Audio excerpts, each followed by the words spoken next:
अभी सुनते सुनते आप लोग बोर तो हो गए लग रहा है, क्योंकि गर्मी भी है, पसीना भी आ रहा है और बहुत देर से बैठे भी हैं। तो आइए एक बार जोर से जय जयकार लगाएं। बोलो सतगुरु कबीर साहिब की।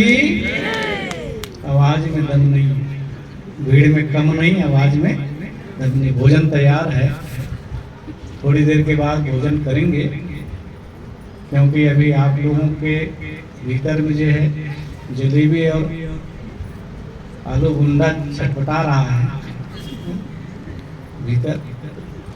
तो एक बार पुनः जोर से जय जयकार लगाएं। बोलो सतगुरु कबीर साहिब की, संत समाज की, साहिब बंदगी,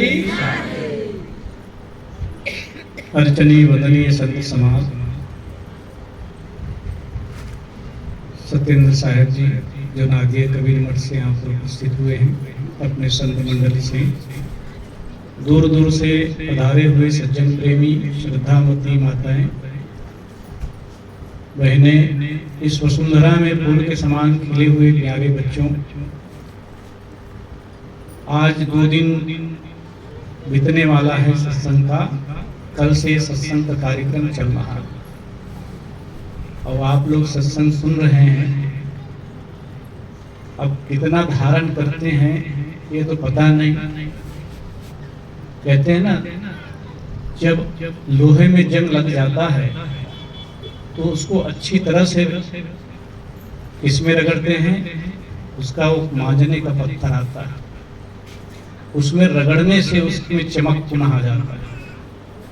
उसी प्रकार अनादिकाल से जीव संसार में जन्म लेते हुए आया है। एक जन्म की बात नहीं, कितने जन्म हो गए जीव को धारण करते हुए। सदगुरु कबीर साहब के एक साखी से मैं प्रारंभ करता हूँ। देखो, महापुरुषों की एक एक बातें बहुत कीमती हैं। जैसे किसी को सोना मिल जाता है, किसी को हीरा मिल जाता है तो वह अमीर हो जाता है, वैसे ही सतगुरु कबीर साहब के एक एक वाणी बहुत कीमती है। लाखों में भी अगर हम दाम चुकाएं वो भी कम है।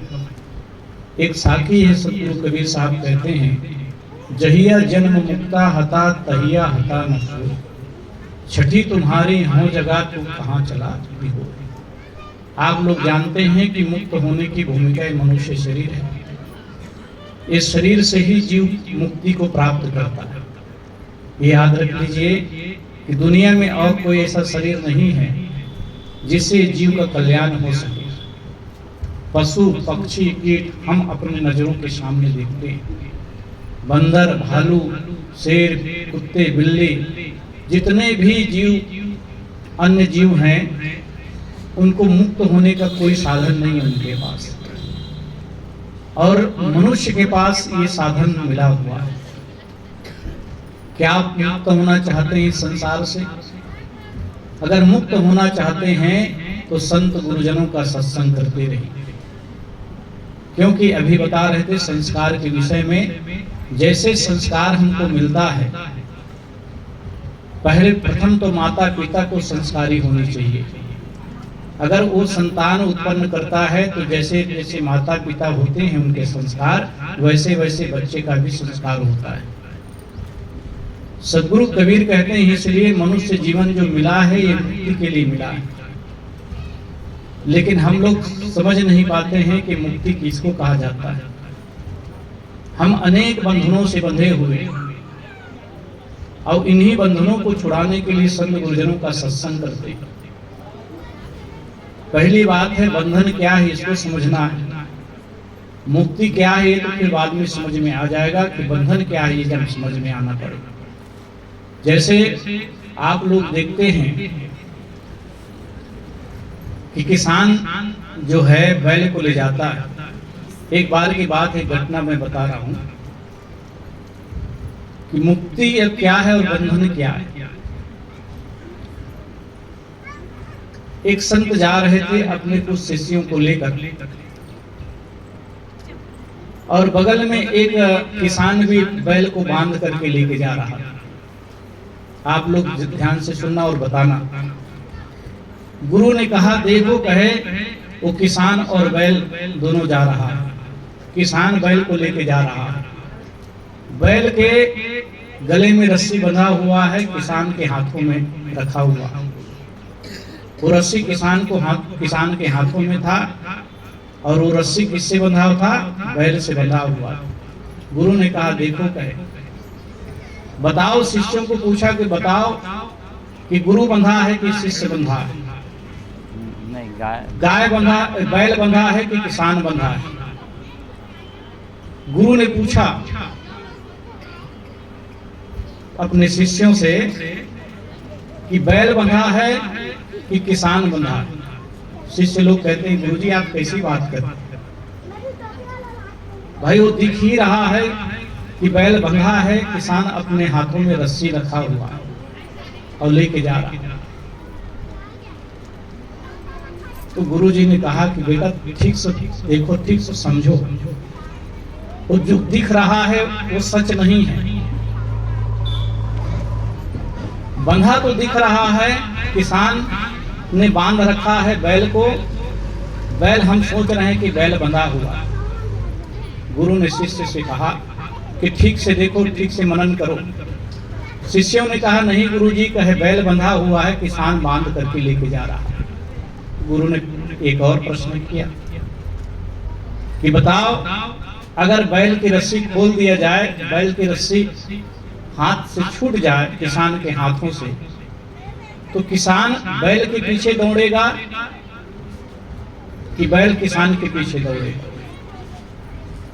तब शिष्यों के समझ में आया कि गुरुजी बात तो बिल्कुल सही है, किसान बंधा हुआ, बैल किसान के पीछे दौड़ेगा नहीं, बैल के पीछे किसान दौड़ेगा। हम ले जाते हैं ना, कभी कभी कोई जानवर लेके जाते हैं और रस्सी खुल जाती है तो आदमी जो है बैल के या जानवर के पीछे दौड़ता है। तो बंधन किसका हुआ? बैल बंधा था कि किसान बंधा हुआ?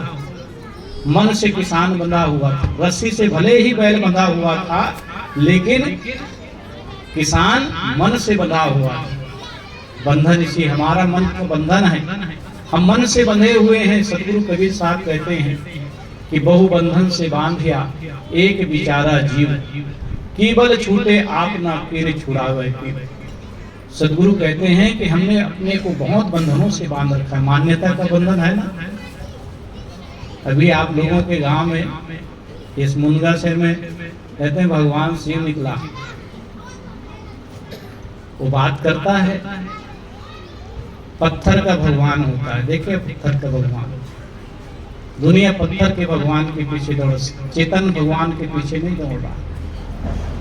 जबकि महापुरुष लोग कहते हैं चेतन भगवान ही असली भगवान है, जिसको आपको विद्या, आपको सही शिक्षा दे सकते हैं। पत्थर के भगवान, जिसे एक मैं मंदिर में गया था, एक संत के मठ में गया था, आश्रम था। मैंने उनको पूछा कि साहब ये मूर्ति कितने का है?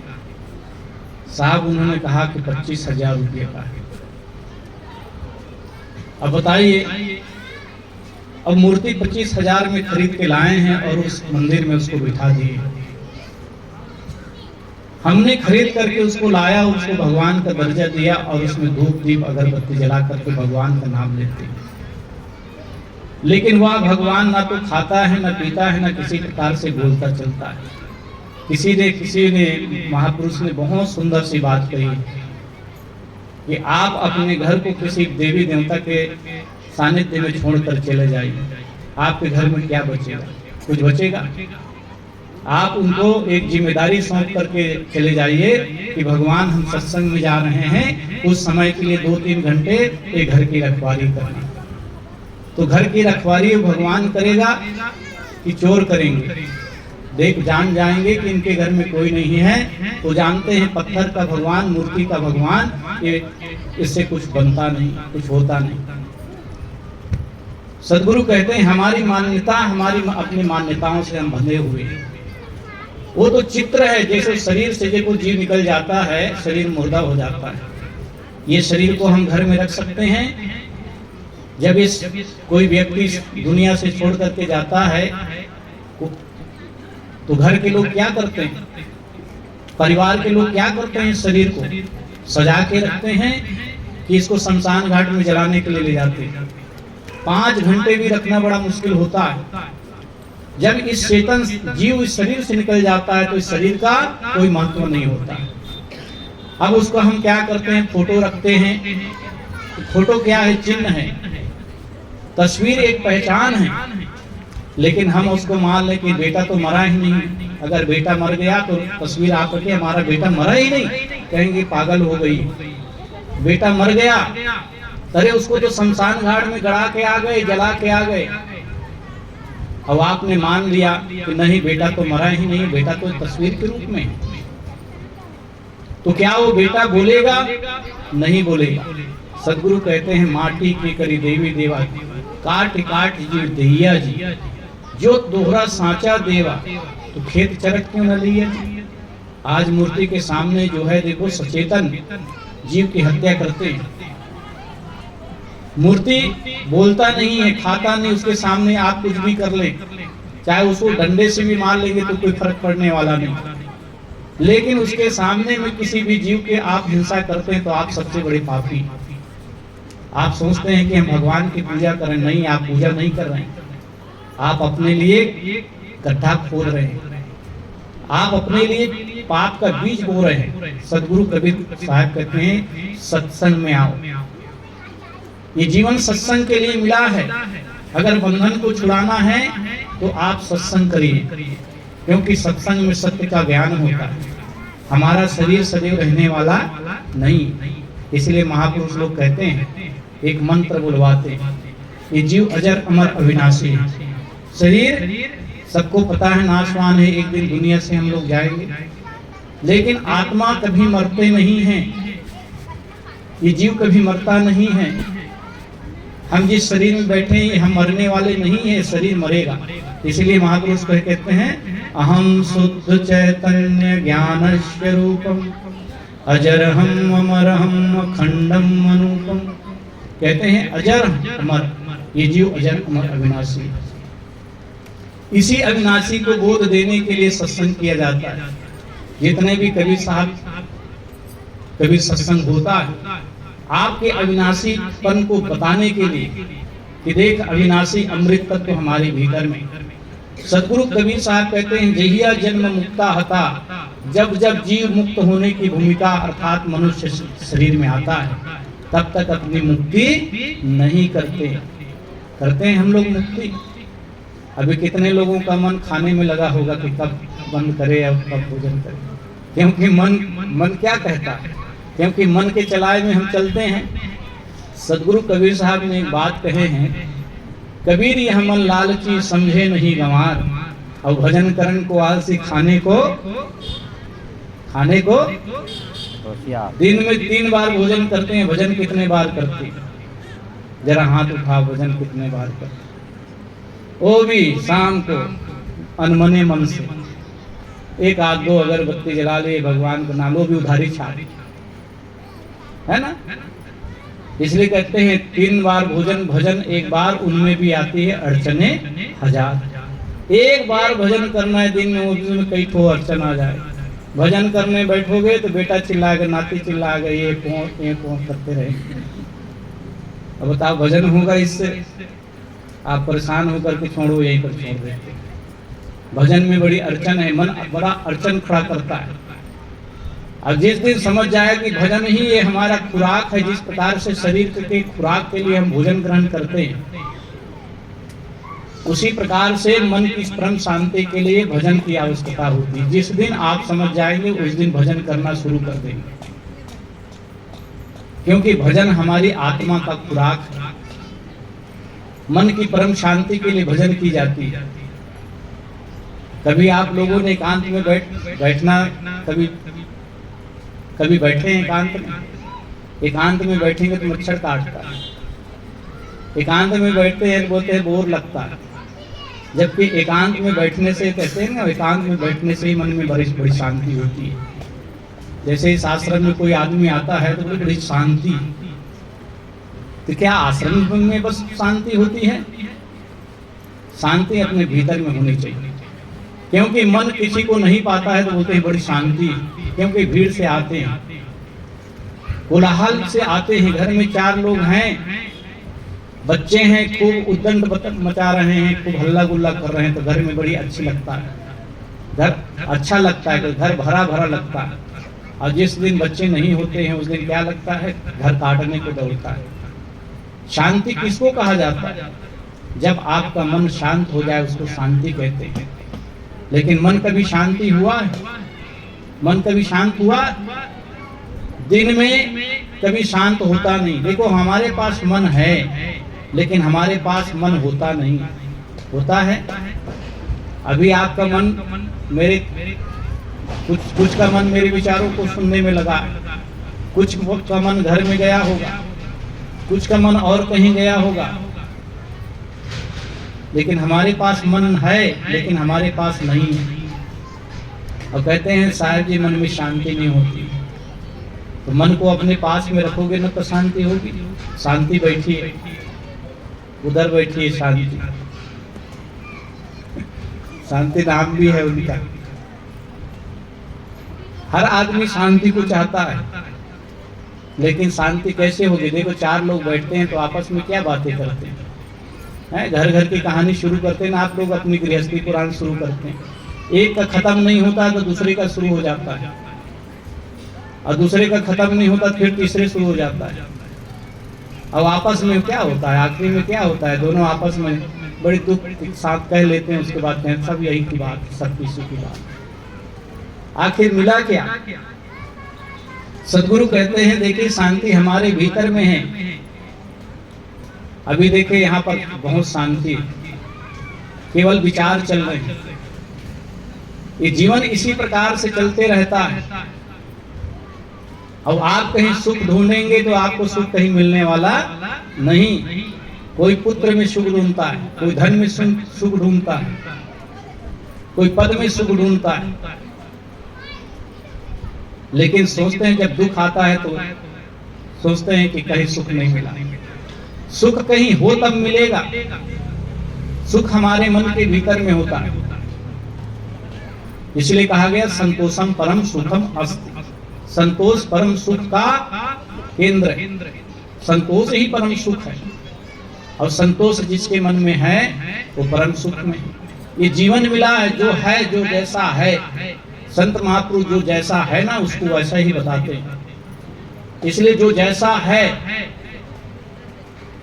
वैसा रहना सीखिए। सदगुरु कबीर इसलिए कहते हैं जहिया जन्म मुक्ता हता, जब जब जीव मुक्त होने की भूमिका मानव देह में आया, तहिया हता न कोई तब तक मुक्ति नहीं बनाए। बंधन बहुत बना लिए, मान्यताओं का बंधन, जबकि एक पल में ही आप बंधन से मुक्त हो सकते हैं। एक कहानी और आती है, एक कहानी है, छोटी सी कहानी है, आप लोगों ने कहानी सुना होगा। लेकिन अगर इसको जीवन में अमल कर लेंगे तो बिल्कुल आपकी समस्याओं का समाधान हो जाएगा। एक किसान तोता पाल रखा हुआ। अब तोता आप जानते हैं किसी किसी के घर में तोता पालते हैं। अब एक तोता होता है कि उसको पढ़ना आता है, जैसा आप पढ़ाते हैं वैसा पढ़ना शुरू कर देता है। वो किसान उस तोते को पढ़ा दिया। अब वह तोता बड़ा होशियार हो गया। रोज वह किसान सत्संग में जाता था। गांव से कुछ दूर पर एक आश्रम था, वो सत्संग में जाता था। एक दिन तोता ने पूछा, मालिक कहाँ जाते हैं रोज रोज? तो तोता को कहते हैं कि मैं सत्संग में जाता। अच्छा, आप सत्संग में जाते, मुझे क्यों नहीं लेके जाते? तू भी सत्संग सुनेगा, तुझे क्यों लेके जाऊंगा? तू लेके नहीं जाते। उसने एक दिन तोता ने कहा, मालिक आप सत्संग में जा रहा है, मेरा एक प्रश्न है। तो किसान को बड़ा होशियार हो गया, एक प्रश्न भी पूछना चाहते। हाँ, एक प्रश्न है मेरा, अब मुझे तो लेके नहीं जाते। अगर मुझे लेके जाते तो मैं आपके गुरुजी से पूछता, लेकिन आप जा रहे हैं तो मेरे प्रश्न गुरुजी को बता देना। तो बोले क्या प्रश्न?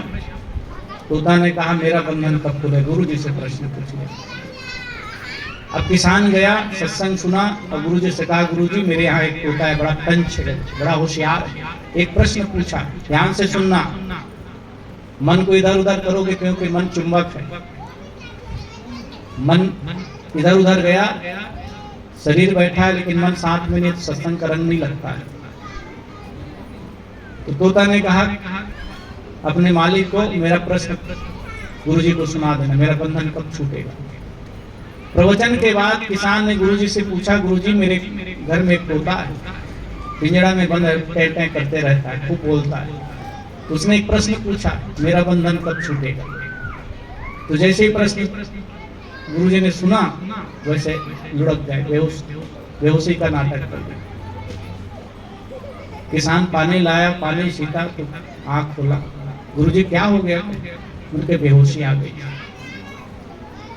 अच्छा, इतना खतरनाक प्रश्न है तोता का? हाँ बोला, बड़ा खतरनाक प्रश्न। आ करके किसान ने कहा, अरे तुम्हारे प्रश्न सुनकर गुरुजी बेहोश हो गए। अब जैसे ही ये प्रश्न खुला, तोता को उत्तर मिल गया। तोता क्या होता है, वही पिंजड़े के अंदर बेहोश हो जाता है।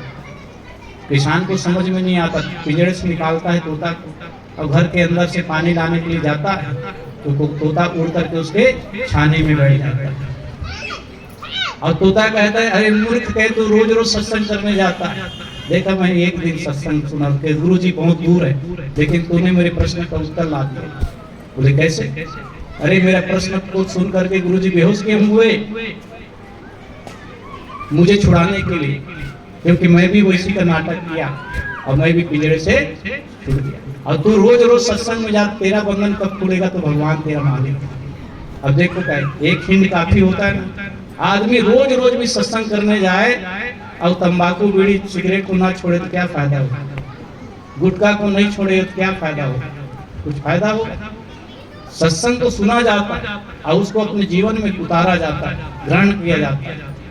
हम चाहते हैं शांति मिले, लेकिन हमारे मन के भीतर में क्रोध है, लोभ है, ईर्षा है, निंदा है, चुगली है, तो कैसे शांति मिलेगी? कभी शांति मिल नहीं सकती। इसलिए आज ये सत्संग अंतिम बेला है, क्योंकि सुबह से आप लोग सुन रहे हैं, 12 बजे से बैठे हैं, बहुत समय से बैठे हैं।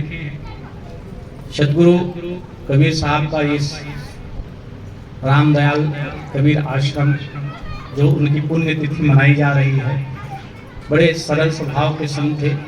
उन्होंने अपना सर्वस्व किसी को खरीदा अपना, और इसी को आश्रम बना दिया, जो आप लोग यहाँ बैठ करके सत्संग सुन रहे हैं। हर साल जो सत्संग होता है, अभी 2 दिनों से सत्संग का कार्य चल रहा है। तो जीवन में ग्रहण करना सीखना, सत्य को, सही चीज को ग्रहण करना सीख, तब आप धोखा नहीं खाएंगे। भी पहले बात है, आपके हमारे भीतर में एक मन है, मन से आप विचार करें कि वाकई में सत्य है कि नहीं, चिंतन करें, परखने की कोशिश करें, क्योंकि परख से ही आदमी ठगाने से बच जाता है। क्योंकि जीवन और समय बहुत कीमती है, एक बार समय निकल गया तो पुनः दोबारा उसको लाया नहीं जा सकता। जिंदगी एक बार निकल जाती है, उसको लाना बहुत मुश्किल, नहीं लाया जा सकता। इसलिए आज ये सत्संग का कार्यक्रम, आप सब यहाँ पूरे परिवार, भक्त परिवार यहाँ पर उपस्थित हुए, भजनों का भी आनंद लिए, संतों का प्रवचन का भी आनंद लिए। तो आइए एक बार जोर से जय जयकार लगाएं, बोलो सतगुरु कबीर साहिब की।